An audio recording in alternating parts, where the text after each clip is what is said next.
My question is that India belongs to a particular religion.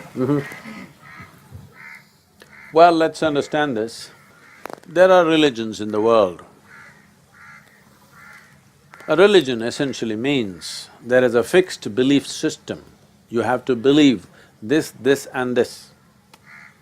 That this is the God and this is the messenger, this is the heaven, this is the hell, you have to believe something like this. But in India, there is no such belief system. Everybody makes up their own belief as they want. See, just now, the people who are sitting here, they're talking about how even the plantain trees are all bowing down only to worship Kaveri. So if they drink water, they'll worship the water.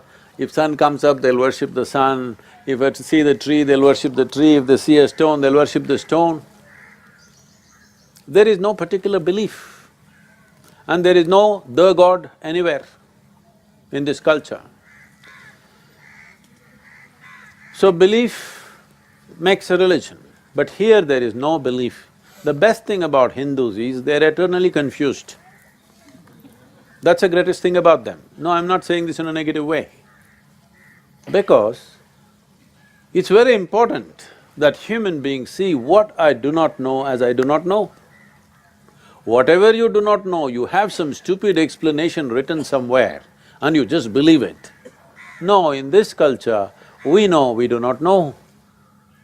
So, we don't know who is God, so we make up our own God. Right now it's Ganesh Chaturthi time. See, just see how many gods we made in the town, different styles, all right? For the next week or 10 days or 15 days, we'll go full on, Ganapati, Ganapati, Ganesh, Ganesh, Ganesh, full on. Music is about Ganapati, bhajan is about Ganapati, food is about Ganapati, everything is about him. But when we're done with him, we put him in the water, dissolve him. Because this is the only culture which is conscious that God is our making. Rest of the people believe God made them. We know we made the gods and we know we can dissolve them when we're done with them. So when we said Hindu, you must understand this.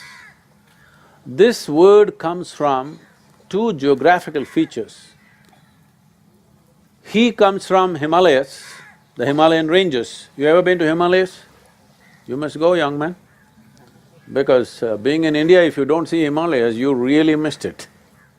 You must see, all young people, at least once in your lifetime, you must walk through Himalayas because it's beyond imagination, beyond anybody's imagination. So, Himalayas and in the south, Indusagara, today we're calling it Indian Ocean, this was called as Indusagara.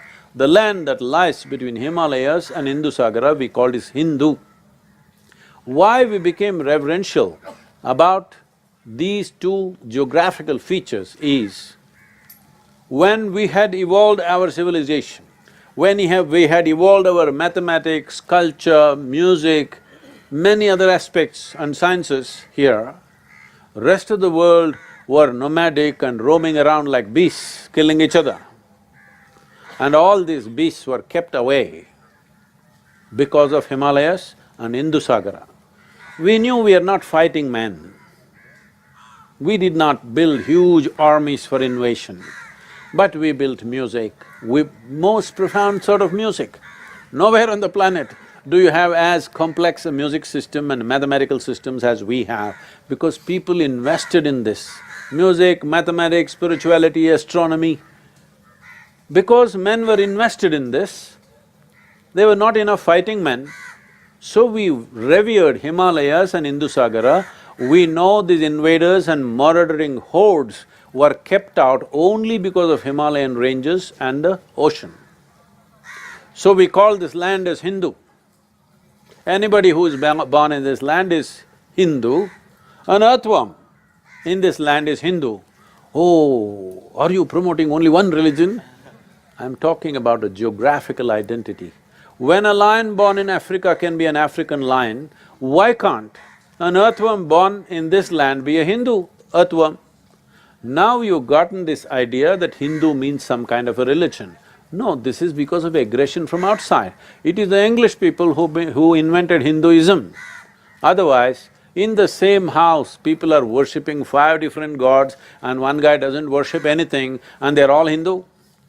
One guy chants mantra, another guy is silent, another guy doesn't do anything, but all of them are Hindus.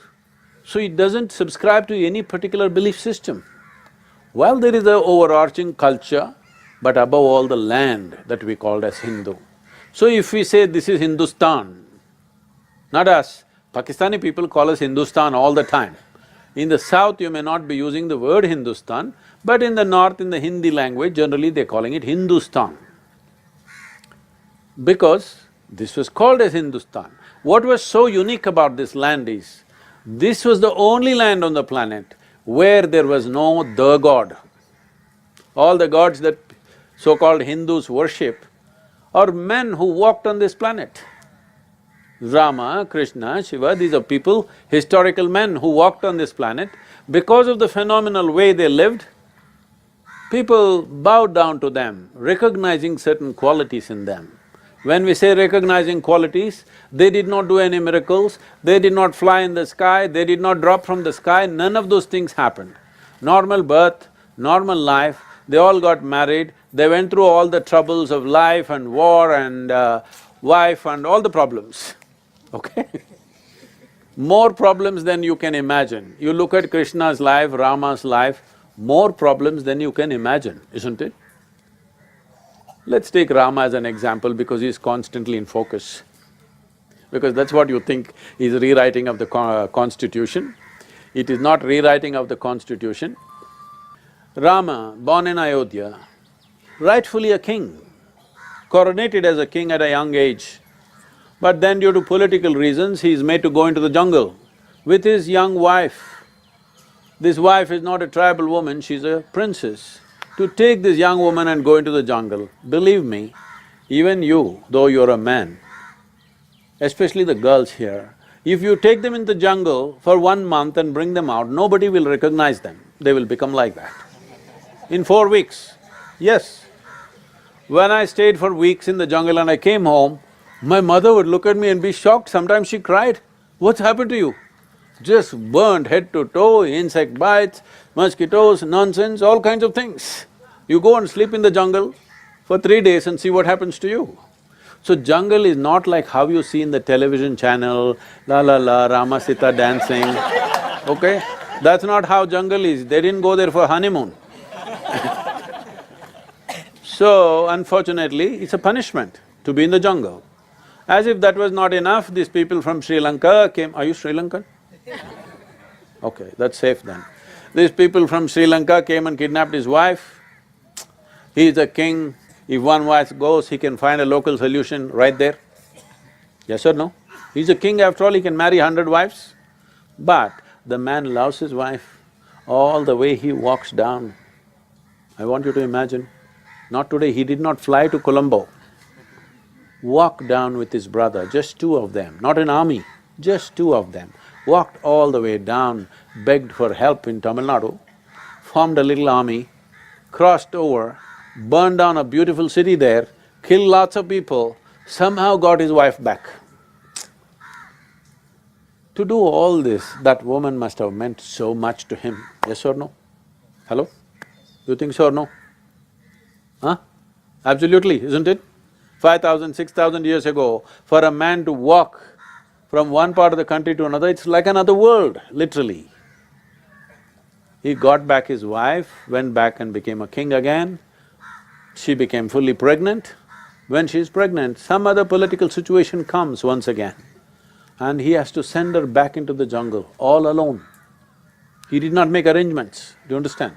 He just left her in the forest. He ordered, "Lakshmana, you cannot go. She has to go by herself." And she went. If anything really horrible can happen in your life, it is just that knowingly or unknowingly you kill your own children. That's the worst thing that can happen to you, isn't it? He almost killed both his children. He fought a battle with them, nearly killed them. Fortunately, it didn't happen. and then his wife dies in the jungle, never sees him again. You call this a successful life? Hello? If any one of these things happen in your life, you will be shattered, most of you.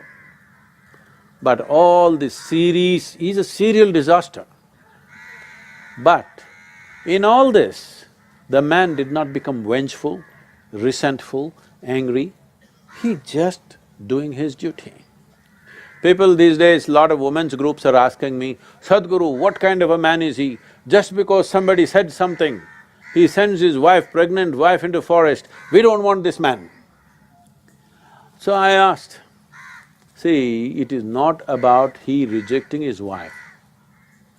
It is not because he wants to get rid of his wife. She means enough for him to walk all the way down, fight a battle for her. So he's not trying to get rid of her. And especially for a king who has an empire, when his wife is pregnant is a big thing because children are going to come. It's the most important thing. Especially for a king, having a child, especially a son, is very, very important in those days. But not knowing, no sonogram, he doesn't know whether it's boys or girls, or boy or girl, and he sends her into the jungle. What this means is, he held the well-being of his citizens way above the well-being of his family. Do you want such a leader in this country or not? Huh? When everybody is trying to push their sons and daughters, whether they are worth something or nothing, do you want a king or a prime minister, or a chief minister or a leader in this country who will sacrifice his own family for the sake of this nation's well-being? Do you want such a leader or no even today? So this is 6,000–7,000 years ago, that's the kind of leader he was. And because no matter what happened to him, outside serial disaster, but inside unmoved by anything, he maintained his highest level of behavior, consciousness and everything. It is to that freedom that we bow down, and Rama is a god, but still he is having a real estate problem, even today. And this you call as rewriting of constitution? Who is giving you this idea? Please don't go by the social media rubbish, anybody can write anything. Nobody is rewriting the constitution of this nation.